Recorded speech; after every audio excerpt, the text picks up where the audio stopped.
disimpan di malam hari dan yang mana oleh bumi yang dihiasi dengan tumbuh-tumbuhan. Laut luas membentang, gunung tinggi menjulang tempat persinggahan mata memandang.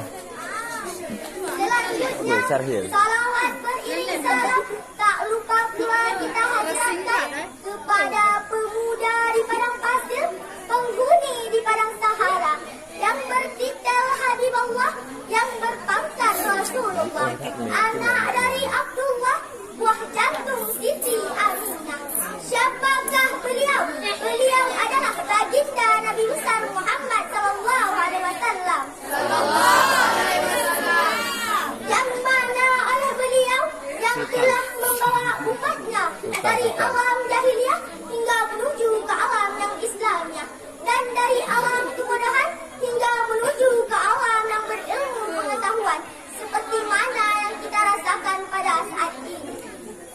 Kata-kata penghormatan saya yang saya hormati kepada adik pimpinan Dayah Inti Darul Aitami beserta keluarga besarnya, dan kepada wakil pimpinan Dayah Inti Darul Aitami beserta keluarga besarnya. Dan yang saya hormati kepada ustadz dan ustazah yang telah mengajari kami tanpa mengenal lelah dan letihnya.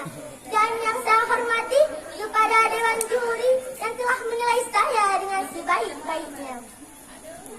Tak lupa pula kepada saudari protokol yang telah membasahi bibir manisnya hanya untuk memanggil nama baik saya. Tak lain dan tak bukan hanya untuk mengupaskan satu mata syarahan yang bertema keutamaan belajar Al-Quran.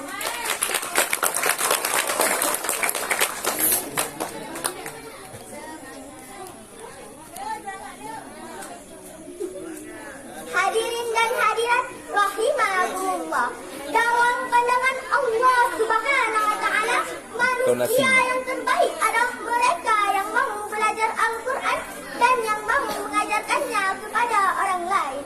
Allah sangat cinta dan suka kepada mereka yang mau belajar Al-Quran. Nabi Muhammad SAW bersabda, "Khairukum man ta'allama al-Qur'ana wa 'allamah," yang artinya sebaik-baik kamu adalah orang yang mau belajar Al-Quran dan yang mengajarkannya. Teman-teman yang saya hormati, tidak semua orang mau belajar Al-Quran, apalagi sampai mau mengorbankan waktunya, tenaga, dan pikirannya untuk mengajarkan Al-Quran kepada orang lain. Maka dari sini kita harus berbangga, kita harus bangga sebab mau menyempatkan waktu kita untuk belajar Al-Quran. Akan lebih bangga lagi jika kelak kita dewasa, kita mau mengajarkan Al-Quran ini kepada para generasi penerus kita. Kita adalah anak-anak yang dicintai Allah daripada anak-anak yang lain. Maka ayo terus belajar Al-Quran. Jangan mudah menyerah. Jangan ikut-ikutan anak-anak yang tidak mau mengaji Al-Quran. Kelak ketika dewasa, mereka akan menyesal sendiri karena tidak bisa membaca Al-Quran. Sungguh sangat tidak pantas kita yang beragama Islam ini tidak dapat membaca Al-Quran. Padahal Al-Quran itu adalah kitab pedoman hidup semua umat Islam di seluruh dunia. Apa penilaian umat lain jika tahu bahwa kita yang seorang Muslim tidak dapat membaca Al-Quran? Maka tentu ini akan menjatuhkan nama baik kita sendiri di mata umat lainnya. Masa kita lebih pandai berbahasa Inggris daripada membaca Al-Quran?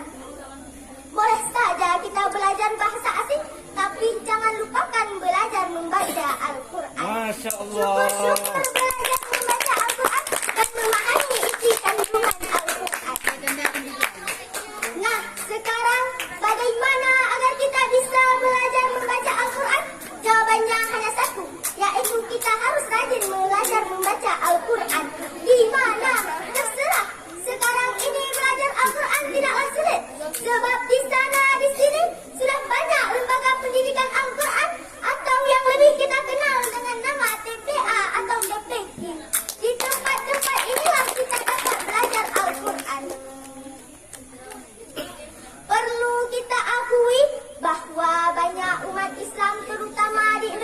ini tidak dapat membaca Al-Quran. Kalau ini benar-benar terjadi, maka itu artinya banyak pula umat Islam yang tidak tahu tentang hukum agama yang terdapat dalam Al-Quran. Kalau ini benar-benar terjadi, maka kesimpulannya adalah banyak umat Islam yang tidak tahu tentang hukum-hukum agama yang terdapat dalam Al-Quran. Kalau umat Islam banyak yang tidak tahu tentang hukum agama yang terdapat dalam Al-Quran, maka kesimpulannya adalah banyak pula umat Islam yang tidak tahu tentang isi kandungan yang terdapat dalam Al-Quran.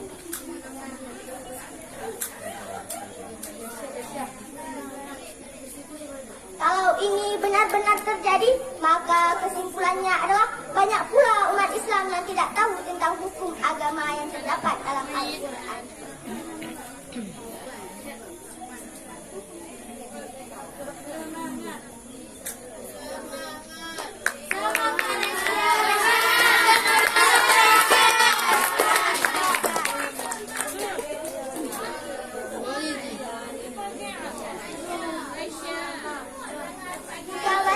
Islam tidak tahu tentang hukum-hukum agama yang terdapat dalam Al-Quran, maka keimanan mereka akan semakin mengkhawatirkan.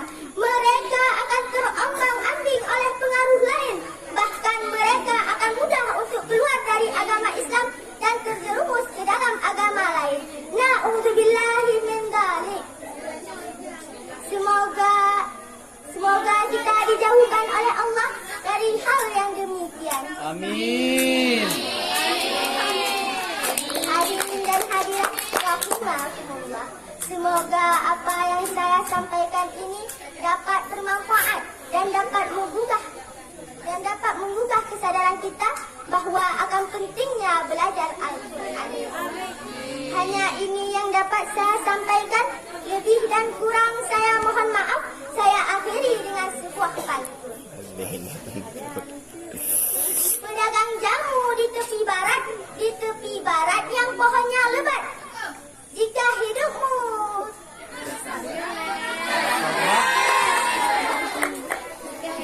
pedagang jamu di tepi barat yang pohonnya lebat. Jika hidupmu terasa berat, mengaji Al-Quran adalah obat.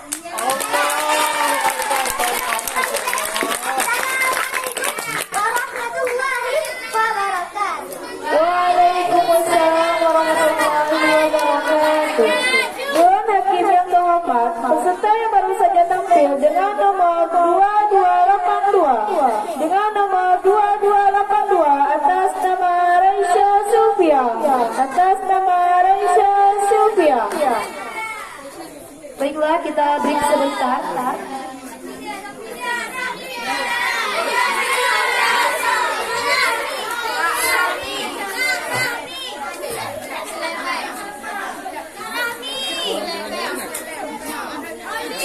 Mari kita dengarkan jeda yang akan dibawakan oleh grup Srebeo.